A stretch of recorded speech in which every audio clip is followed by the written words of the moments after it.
ఇప్పుడు అమ్మాయిలు చాలా అంటే చాలా తొందరగా దయచేసి లవ్ మ్యారేజ్ చేసుకునే వాళ్ళకి ఒకటే చెబుతున్నాను, 30 కోట్లు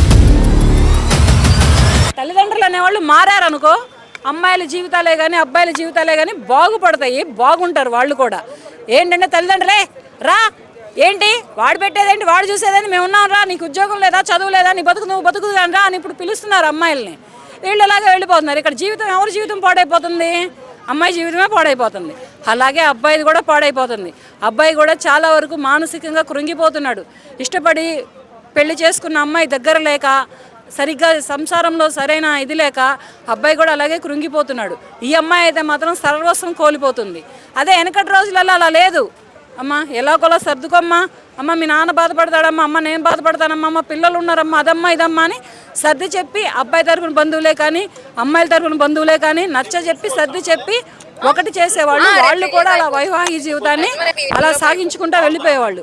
ఇప్పుడు అలా లేరు. అమ్మాయి పేరెంట్స్ మాత్రం అలా లేరు.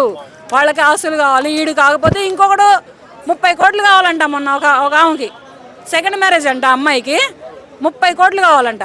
ఏ బ్యాంక్కి కన్నం వేయాలి? ఏ బ్యాంక్కి కన్నం వేసి అబ్బాయి తల్లిదండ్రులు ఫస్ట్ మళ్ళీ అబ్బాయి కూడా ఫస్ట్ మ్యారేజ్ అబ్బాయి కావాలంట, సెకండ్ మ్యారేజ్ అబ్బాయి వద్దంట. ఈ అమ్మాయి సెకండ్ మ్యారేజ్, ఆ అబ్బాయికి ఫస్ట్ మ్యారేజ్ అబ్బాయి కావాలంట ఈ అమ్మాయికి. ఇది ఎంతవరకు కరెక్టు? ఇదిగో ఇలా ఉన్నారు ఆడపిల్లలే కానీ ఆడపిల్లలను కన్నా తల్లిదండ్రులే కానీ ఇలా ఉండబట్టే ఇప్పుడు పెళ్ళిళ్ళు అనేవి ఫెయిల్ అవుతున్నాయి, లవ్ మ్యారేజ్లు అనేవి కూడా ఫెయిల్ అవుతున్నాయి.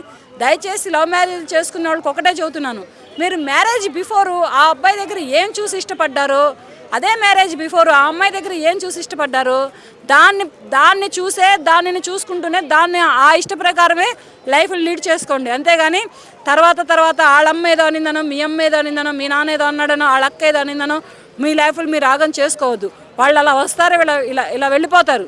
వాళ్ళు ఎప్పటికీ మీ జీవితాల్లో ఉండరు. నీకు నీ భార్య నీ భర్తకు మీరే ఉంటారు కానీ ఎవ్వరు మీ జీవితాలలో తొంగి చూడరు. మీ కష్టాలు వచ్చినా మీ బాధలు వచ్చినా మీకు మానసిక వేదనలు వచ్చినా సపోర్ట్ చేసి సలహాలు ఇచ్చేవాళ్ళు కూడా ఎవ్వరు ఉండరు. మీకు మీరే సపోర్ట్, మీకు మీరే ఏది చేసుకున్నా సరే.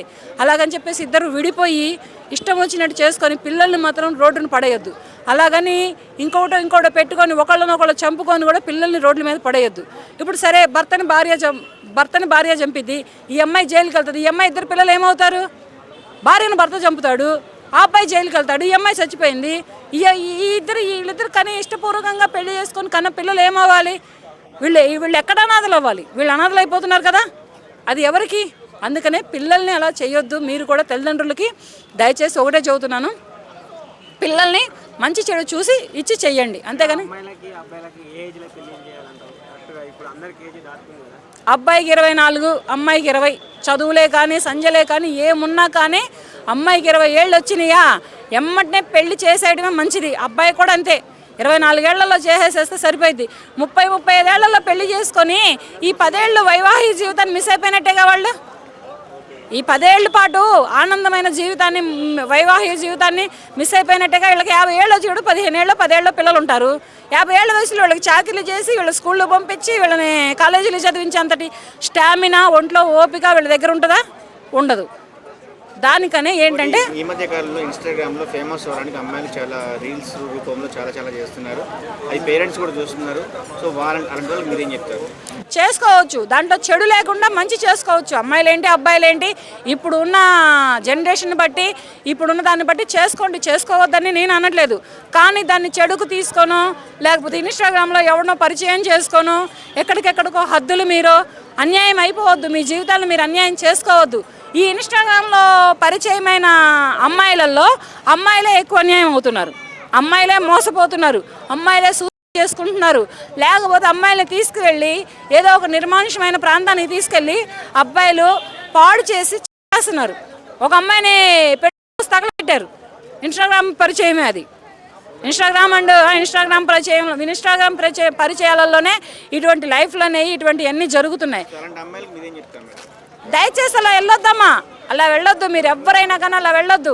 మీకు అంతగిగా వయసు వచ్చి మీకు అంతగిగా పెళ్ళిళ్ళు చేసుకొని వైవాహిక జీవితాన్ని అనుభవించాలి, ఆనందించాలని కోరుకుంటున్నారా?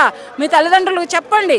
ఒక మంచి సంబంధం చూసి, ఒక మంచి అబ్బాయిని చూసి, ఆస్తులు లేనివాడినైనా అంతస్తులు లేనివాడినైనా 4 పూట్ల అన్నం పెట్టేవాడినైనా సరే చూసి చేసుకోండి. అంతేగాని ఇట్లా ఎంత చదువుకున్నా కానీ ఇట్లా ఇన్స్టాగ్రామ్లలో ఫేస్బుక్లలో పరిచయాలు పెంచుకొని మీ జీవితాలను మీరు తగలేసుకోవద్దు. మీ జీవితాలను మీరు పాడు చేసుకోవద్దు.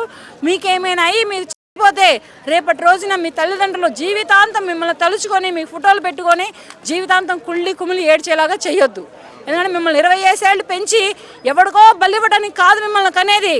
వాళ్ళ కళలని, వాళ్ళ కళల సౌకర్యాలని అన్నిటిని నిజం చేసుకోవడానికి. మా అమ్మాయికి ఈ డ్రెస్ అయితే బాగుంటుంది, మా అమ్మాయికి ఈ గొలుసు అయితే బాగుంటుంది, మా అమ్మాయికి ఇదైతే బాగుంటుంది, అదైతే బాగుంటుందని కష్టపడి కని పెంచిన తల్లిదండ్రులు మీరు ఎప్పుడు అన్యాయం చేయొద్దు. ఏదైనా ఉంటే ఫేస్ చేయండి, మర్చిపోవడానికి ట్రై చేయండి.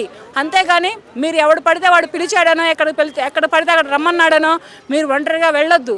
వెళ్ళి మీ జీవితాలను మీరు ఆగం చేసుకోవద్దు. ఇప్పుడు అమ్మాయిలు చాలా అంటే చాలా తొందరగా ఇటువంటి ట్రాప్లో పడుతున్నారు. ఇన్స్టాగ్రామ్ అండ్ ఫేస్బుక్ ట్రాప్లో పడి వాళ్ళ జీవితాలను వాళ్ళు ఆగం చేసుకుంటున్నారు.